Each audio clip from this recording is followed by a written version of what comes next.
இன்றைக்கு தமிழகத்தை எப்படியாவது ஏதாவது வேடத்தில் கபலீகரம் பண்ணலான்னு துடிக்குது மோடி அமித்ஷா கூட்டம். சமீபத்தில் மதுரையில் நடைபெற்ற அந்த முருகன் மாநாடுங்கிற பேர்ல நடத்தி அதில் பெரியாரையும் அண்ணாவையும் சீண்டி இருக்கிறார்கள். அதுதான் நான் சொன்னது, அதிமுக என்பது அமித்ஷா திமுகவாக மாறிவிட்டது. இனி அவர்கள் மீண்டும் வந்துவது என்பது சிரமம். அந்த குழியில போய் மாட்டிக்கிட்டாங்க. நமக்கு இப்ப அதிமுக நினைச்சு பரிதாபப்பட வேண்டிய நிலைமைக்கு கொண்டு வந்து விட்டார்கள் எடப்பாடி கூட்டம். தலைவர் மாண்புமிகு முதலமைச்சர் அவர்கள் செயல்பாபு என்ற ஒரு சிறப்புமிகு பட்டத்தை கொடுத்திருக்கிறார். இன்னைக்கு அதை விட ஒரு சிறப்பான பட்டம் துக்ளக் பத்திரிகை கொடுத்துருக்கு. அட்டைப்படத்திலேயே அவர் படத்தை போடுறாங்க.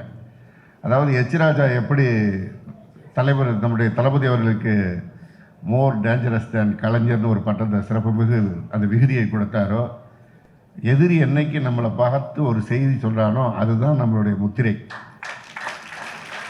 திமுகவை பிடிக்கவே பிடிக்காத துக்ளக் பத்திரிகையில் அட்டைப்படத்தில் அண்ணன் சேகர் பாபு வருகிறார் என்றால் அவர் முத்திரை பதித்திருக்கிறார் என்ற அர்த்தம். அதுவும் ஏமாற்று போலி ஆன்மீகவாதிகள் நடத்துகிறவர்களுக்கு சாட்டை அடியை எடுத்துக்கிட்டு அப்பப்போ ஒரு அடிக்கிற அடியில் அவன் சங்கி பூரா கதறி கதறி அழுகுறான். அந்த சங்கிங்கிற வார்த்தையை அவர் சொல்லும்போது தான் இப்போ அதுக்கு ரொம்ப வேல்யூ கூட்டிகிட்டே போகுது. அவன் நான் சங்கி இல்லைன்னு அவன் கதறான். அந்த அளவுக்கு போயிட்டு இருக்கு.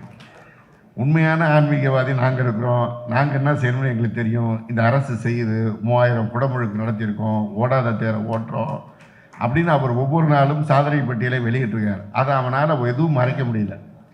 அதுக்கு தான் அட்டைப்படத்தில் செய்தியை போட்டு மதுரை மாநாட்டில் இவர் அங்கே இருந்ததுன்னா அந்த மாநாடு நடந்திருக்காதுன்னு அதுக்கு அவனே சொல்கிறான். அப்போ துக்ளக்கு எவ்வளோ பயம் இருக்குங்கிறது தான் தெரியுது. அப்படிப்பட்ட அண்ணன் சேகர் பாபு அவர்கள் தலைமையில் இந்த நிகழ்ச்சியில் கலந்து கொள்வதில் பெருமை. அண்ணன் தராசு ஷியாம் அவர்கள் பேசினார்கள்.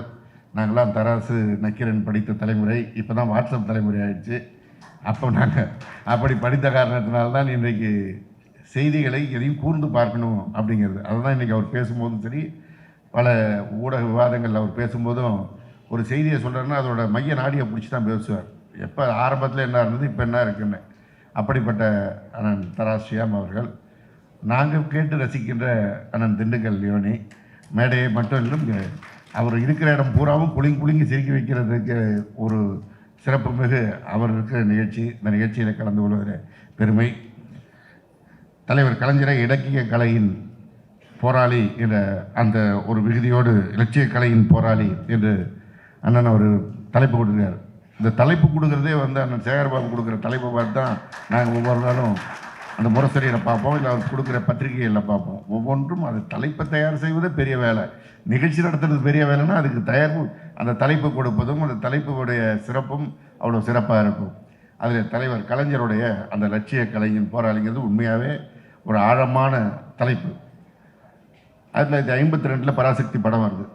அந்த படத்துக்கு தலைவர் கலைஞர் வசனம் எழுதும்போது 28 வயது. ஒரு 28 வயது இளைஞர் இன்றைக்கெல்லாம் திரைப்படத்துக்கு வசனம் எழுதுனா அது எப்படி இருக்குங்கிறது நம்ம பார்த்துக்கிட்டு இருக்கோம். கேட்க காது பூசுகிற வசனம் தான் வரும். இல்லைன்னா பிளாக் காமெடிங்கிற பேரில் அது என்ன அந்த காமெடியில் இருக்குன்னு தெரிஞ்சிக்கவே முடியாத ஒரு செய்திகள் இன்றைக்கி இருக்கிற, இல்லை வன்முறை, இப்படிப்பட்ட திரைப்படங்கள் இன்றைக்கி வந்து கொண்டிருக்கிறது. 28 வயது இளைஞர் எழுதுகிறதுனா அந்த 28 வயது இளைஞர் அந்த பராசக்தியை எழுதும்போது எதையெல்லாம் அவர் எழுதினாரோ அதையெல்லாம் பிற்காலத்தில் முதலமைச்சராகி அவர் அதை நடைமுறைப்படுத்தினார்.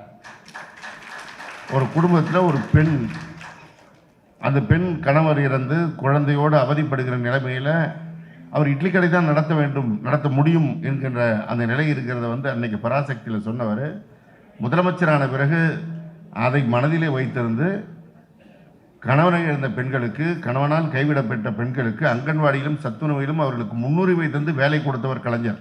வெறும் வசனத்தில் மட்டும் கைத்தட்டல் வாங்கிட்டு போயிடல. எதை சொன்னாரோ அதற்கு தீர்வை கண்டுபிடித்து அந்த கலையில் அவர் எதை கொண்டு வந்தாரோ அதை லட்சியமாக கொண்டு செயல்படுத்தி காட்டியவர் தான் முத்தமிழர் தலைவர் கலைஞர் அவர்கள். அதே படத்தில் பர்மாவுக்கு வேலை தேடி போயிட்டு திருப்பி சிவாஜி இங்கே தவிக்கிற காட்சி வரும். ஐடி பார்க்கை கொண்டு முதல்ல இந்தியாவில் டைடல் நம்ம நினைத்து கூட பார்க்க முடியாத ஒரு காலகட்டத்தில் தமிழ்நாட்டுக்கு ஒரு ஐடி கொள்கையை அறிவித்து டைடல் பூங்காவை கொண்டு உலகத்தின் மற்ற மூலைகளுக்கு போய் வேலை தேடி போகின்ற நிலைமை இல்லாமல் இங்கேயே தமிழ்நாட்டு இளைஞர்கள் படித்தவர்கள் வேலை தேடக்கூடிய வாய்ப்பை ஏற்படுத்தி கொடுத்தவர் கலைஞர். இப்படி தன்னுடைய கொள்கைகள் எதுவோ அதையெல்லாம் எதை லட்சியமாக கொண்டிருந்தாரோ அதையே திரைப்படமாக கொண்டு வந்து அந்த திரைப்படத்தை வெற்றிகரமாக்கி ஒரு திரைப்பட வசனகர்த்தாவுடைய பெயரை போட்டால் அன்றைக்கு திரையரங்கத்தில் கைத்தட்டல் வரும், அந்த படம் ஓடும். அந்த படத்துடைய கதை வசனத்தை ஒரு புத்தகமாக வெளியிட்டால் அதில் ஒரு பெரிய வருமானம் வரும்னு எல்லாத்தையும் நிரூபித்து காட்டியவர் தான் நம்முடைய தலைவர் கலைஞர் அவர்கள். அவருடைய வாரிசாகத்தான் இன்றைக்கு நம்முடைய கழக தலைவர் தளபதி அவர்கள் அவர் கொண்டு வந்த மக்கள் நல திட்டங்களை ஒட்டி இன்றைக்கு இந்தியாவிற்கு பாடம் எடுக்கிற திராவிட மாடல் முதல்வராக இருந்து கொண்டிருக்கின்றார். வெறும் திராவிட மாடல் முதல்வர்னு சொல்வதை தாண்டி இன்றைக்கு திராவிட மாட அரசியலை தலைவராக நம்முடைய தலைவர் அவர்கள் பரிணமித்துக் கொண்டிருக்கிறார். ஒட்டுமொத்த இந்தியாவில் இன்றைக்கி நம்முடைய தலைவர் என்ன சொல்கிறார், மோடி அரசை எதிர்த்து, இந்துத்துவ சக்திகளை எதிர்த்து, ஆர்எஸ்எஸ்ஸை எதிர்த்து என்று இவருடைய குரலை எதிர்நோக்கி தான் இன்றைக்கு மற்றவர்கள் குரல் கொடுக்கின்ற காட்சியை பார்க்கிறோம். தமிழ்நாடு அரசாங்கத்திற்காக மாத்திரம் அவர் போராடவில்லை, எல்லா மாநில அரசுகளுக்குமான குரலாக அவர் ஒலித்து நீதிமன்றத்தில் வழக்கு தொடுத்து மாநில உரிமைகளை பெற்றுத் தருகின்ற ஒரு மாநில சுயாட்சியுடைய கள வீரராக நின்று கொண்டிருக்கின்றார். அவர் தலைமையில் இன்றைக்கு நம்முடைய கழக தலைவர் முத்தமிழறிஞர் கலைஞருடைய பிறந்தநாள் இன்றைக்கு செம்மொழி நாளாக அறிவிக்கப்பட்டிருக்கிறது. அந்த வழியில் இன்றைக்கு நாம் திரண்டிருக்கின்றோம். இன்றைக்கு தமிழகத்தை எப்படியாவது ஏதாவது வேடத்தில் வந்து கபலீகரம் பண்ணலான்னு துடிக்குது மோடி அமித்ஷா கூட்டம். சமீபத்தில் மதுரையில் நடைபெற்ற அந்த முருகன் மாநாடுங்கிற பேரில் நடத்தி அதில் பெரியாரையும் அண்ணாவையும் சீண்டி இருக்கிறார்கள். அதுதான் நான் சொன்னது, அதிமுக என்பது அமித்ஷா திமுகவாக மாறிவிட்டது. இனி அவர்கள் மீண்டும் வந்துவது என்பது சிரமம். அந்த குழியில் போய் மாட்டிக்கிட்டாங்க. நமக்கு வந்து இப்போ அதிமுகவை நினைச்சு பரிதாபப்பட வேண்டிய நிலைமைக்கு கொண்டு வந்து விட்டார்கள் எடப்பாடி கூட்டம். நம்முடைய தமிழ்நாட்டினுடைய உரிமைகளுக்காக போராடுகின்ற ஒரு முதலமைச்சர் இந்த பக்கம் நிற்கிறாரு. ஏற்கனவே உரிமைகளை பறிகொடுத்த அந்த முதலமைச்சராக இருந்த எடப்பாடி பழனிசாமி இன்னைக்கு அவருடைய கட்சியினுடைய உரிமைகளையும் அமித்ஷா இடத்துல கொண்டு போய் அடமானம் வைத்து விட்டு நிற்கின்ற ஒரு அவலக்காட்சியை நாம் பார்த்து கொண்டிருக்கின்றோம். அவர்களுக்கும் சேர்த்து போராட வேண்டிய நிலைமையில் தான் இருக்கும். அவங்களையும் சேர்த்து தான் நம்ம காப்பாற்றணும், தமிழ்நாட்டை காப்பாற்றுகின்ற பொழுது. எனவே இந்த வர இருக்கின்ற சட்டமன்ற தேர்தல் என்பது வெறும் சட்டமன்ற தேர்தல் இல்லை, நம்முடைய தமிழ்நாட்டை, தமிழ் மொழியை, தமிழ் இனத்தினுடைய பெருமையை, கலாச்சாரத்தை, பண்பாட்டை காப்பாற்றுகின்ற ஒரு தேர்தல்.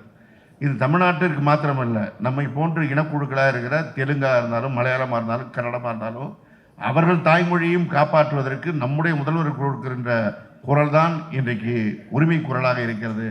எனவே ஒட்டுமொத்த இந்தியாவையும் இந்த ஏகாதிபத்திய சர்வாதிகார மனப்பான்மை கொண்ட இந்துத்துவ சக்திகளிடத்திலிருந்து மீட்க வேண்டிய போராகத்தான் வருகின்ற சட்டமன்ற தேர்தல் அமைய இருக்கிறது. எனவே அந்த தேர்தலில் நம்முடைய மாண்புமிகு கழகத் தலைவர் தளபதி அவர்கள் தலைமையில், நம்முடைய மாநில இளைஞரணி செயலாளர் மாண்புமிகு துணை முதல்வர் அவர்கள் தலைமையில் தமிழகத்தை காப்பாற்ற போராடுவோம். முத்தமிழறிஞர் தலைவர் கலைஞர் பிறந்த நாளில் சூளுரை இருப்போம் என்று கூறி நல்ல வாய்ப்பிற்கு நன்றி கூறி விடைபெறுகிறேன். நன்றி, வணக்கம்.